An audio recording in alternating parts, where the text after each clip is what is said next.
अस्सलाम वालेकुम फ्रेंड्स, कैसे हैं आप? आई होप आप बिल्कुल खैरियत से होंगे।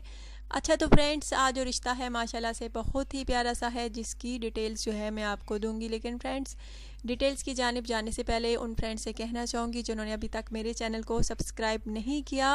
सो फ्रेंड्स, काइंडली आप जल्दी से जो है पहले मेरे चैनल को सब्सक्राइब करें और प्लीज़ वीडियोज़ को लाइक और शेयर करना जो है हरगिज़ ना भूला करें।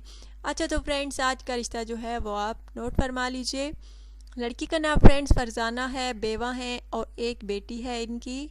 माँ बाप के घर हैं, औलाद इनकी एक बेटी है और ससुराल वालों ने जो है इनको घर से निकाला हुआ है। शोहर की डेथ के बाद से ये जो है अपने माँ बाप के घर ही हैं और इसका कहना है कि माँ बाप के लिए भी अब बोझ बन गई हूँ। अगर कोई मुझसे शादी करे तो मेरी खुशनसीबी होगी, चाहे रिश्ता इनको पाकिस्तान में मिले या पाकिस्तान के बाहर, इनको मंजूर है। लड़का जो है लाजमी अच्छे अखलाक किरदार का मालिक हो और बाइस रोज़गार हो तो वही जो है रब्ता कर सकता है। पहली दूसरी शादी करने वाले जो हैं वो भी रब्ता कर सकते हैं।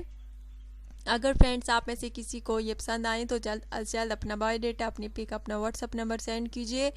माशाल्लाह से बहुत ही प्यारी सी हैं, खूबसूरत सी हैं। फ्रेंड्स, ये बेचारी जो हैं बहुत मजबूर हैं और एक बेटी है इनकी और माँ बाप के लिए बोझ बन गई हैं। इनका कहना है भाई भी जो हैं वो भी सही नहीं हैं, उनके लिए भी बोझ ही हैं।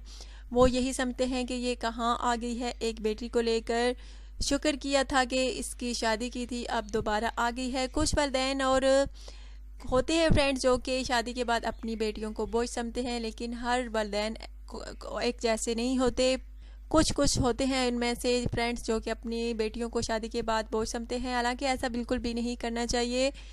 फ्रेंड्स, बस इसकी किस्मत जो थी अच्छी नहीं निकली, शो बेवा हो गई बेचारी। अब ये जो है दोबारा शादी करना चाहती है। अगर आप में से किसी को ये पसंद है तो जल्द अज जल्द रब्ता कीजिए। आई होप फ्रेंड्स आज का रिश्ता जो है आपको पसंद आया होगा। ज़रूर चैनल को सब्सक्राइब कीजिएगा और वीडियो को लाइक और शेयर कीजिएगा। अपना ढेर सारा ख्याल रखिएगा, दुआ में याद रखिएगा। Take care.